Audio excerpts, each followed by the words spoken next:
हाँ, ये सच है कि ये एक एग्ज़ाम मेरा पूरा फ्यूचर डिसाइड नहीं कर सकता है, लेकिन हाँ, ये भी सच है कि यही एक एग्ज़ाम मेरा पूरा फ्यूचर डिसाइड करता है।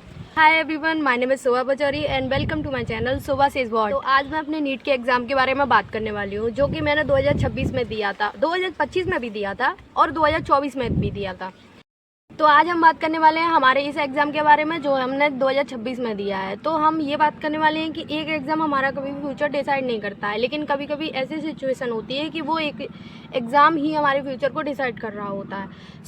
मैं पहले मेरा वीडियो शुरू करने से पहले मैं आपको ये बताना चाहती हूँ और आपसे ये भी पूछना चाहती हूँ कि बताइए कि आपका एग्ज़ाम कैसा हुआ है। मेरा एग्ज़ाम अच्छा नहीं गया था। मुझे पता है मेरे नंबर अच्छे नहीं आएंगे और मैं शायद फेल भी हूँ।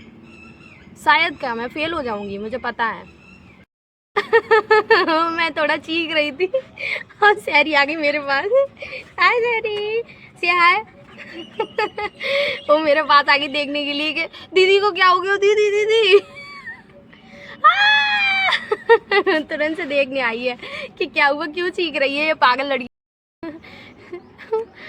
हमारा बेटू देखने आया है कि कहीं दीदी ने एग्ज़ाम क्लियर नहीं कर पाया, इस वजह से दीदी कहीं परलोक जाने की तो नहीं सोच रही हैं। चलो चलो जाओ बेटा। और ना ना बोल रही है, कुछ बोल रही है। आप बोल, क्या बोल रही है? साइड के, हाँ ठीक है ठीक है ठीक है, कुछ तो भी कह रही है वो, मुझे समझ नहीं आ रहा है। थोड़ा दूर होके बैठ। तू है तो कुत्ता ही। चलो, पता नहीं पेपर कैसा भी हो, लेकिन मैं मोटी बहुत हो गई हूँ। ये बोलना ज़रूरी था क्या? तो आज मैं एक बहुत सीरियस बात बोलना चाहती हूँ कि अगर आपने एग्ज़ाम फ़ेल कर दिया है या आप ड्रॉप लेने की सोच रहे हो और आप ले पा रहे हो ड्रॉप, तो प्लीज़ ले लो।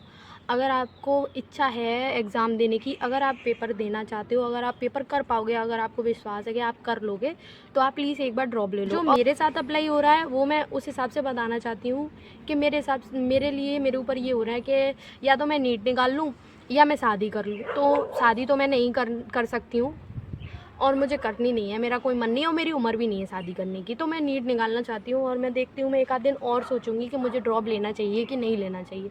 लड़कियों का तो यही है, और तुम किसी अदर फील्ड में भी काम कर रही हो तो भी तुम्हारे साथ यही है। तुम्हारे घर वाले, तुम्हारे पापा मम्मी, उनको पता नहीं क्या रहता है, कोई भी रहेगा उनके पास एक एक्सक्यूज़ हमेशा रहेगा कि ये हमारी जिम्मेदारी है, हम माता पिता हो गए, तुम्हारे लिए भला सोच रहे हैं, ये हमारी जिम्मेदारी है, भलाना निमकाना वाला बला बला बला। ठीक है, आप सोच रहे हैं, मुझे पता है, लेकिन प्लीज़ मुझे भी थोड़ा समय दे दीजिए।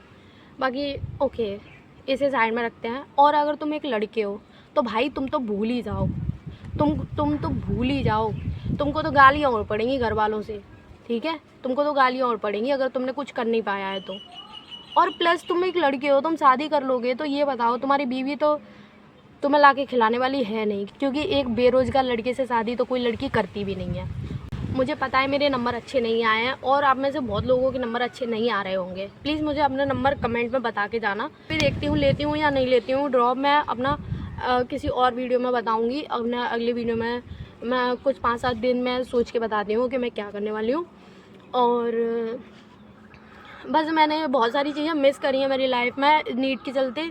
अभी मैं कोई भी चीज़ छोड़ना नहीं चाहती हूँ। जो मेरे साथ जो जहाँ कहीं भी मेरे को मौका मिलेगा, मैं एंजॉय करना चाहती हूँ तो मैं वहाँ एंजॉय करूँगी और साथ में अपना पढ़ाई करूँगी, क्योंकि मेरी मेंटल पीस बहुत ख़राब हो चुकी है नीट की वजह से। और मैं इस एक एग्ज़ाम की वजह से अपनी लाइफ को इस तरह बर्बाद नहीं कर सकती हूँ बिल्कुल भी। तो हाँ, लेकिन इसका मतलब ये नहीं है कि सारी चीज़ें मेरे बीच में आ जाएंगी। पढ़ाई के बीच में कुछ भी नहीं आना चाहिए, ये सच है। इसीलिए सब लोग बोलते हैं कि तुम्हें पढ़ाई के बीच में कुछ भी नहीं लाना है और तुम्हें सिर्फ पढ़ाई करनी है। ये सारी चीज़ें छोड़ना, सोचना नहीं है ये सारी चीज़ों को। लेकिन अगर तुम तैयारी करते करते बहुत सारी चीज़ों को मिस कर रहे हो और फिर बाद में तुम्हारा सिलेक्शन नहीं हो पा रहा है, तो फिर तुम्हें बहुत दुख होता है, तुम्हें बहुत गिल्ट होता है, मैंने कुछ नहीं कर पाया, मैंने पढ़ाई करी फिर भी मेरा नहीं हुआ। लेकिन इसीलिए मैं तुम्हें बोल रही हूँ कि थोड़ा थोड़ा हमारी लाइफ में एंजॉयमेंट भी होना, तो तुम्हें प्ले भी करना चाहिए, तुम्हें बाहर घूमने भी जाना चाहिए, टहलने भी जाना चाहिए, बहुत सारी चीज़ें करने के लिए। लेकिन हाँ, पढ़ाई के बीच में कुछ भी नहीं आना चाहिए कभी भी। पढ़ाई के बीच में हमें कुछ भी नहीं लेके आना, जस्ट हमें प्रिपरेशन करते रहना, जस्ट फ्लो के साथ। और हमें पूरे मोटिवेशन के साथ अपना पूरा एफर्ट्स लगा के बहुत अच्छे से तैयार करनी है।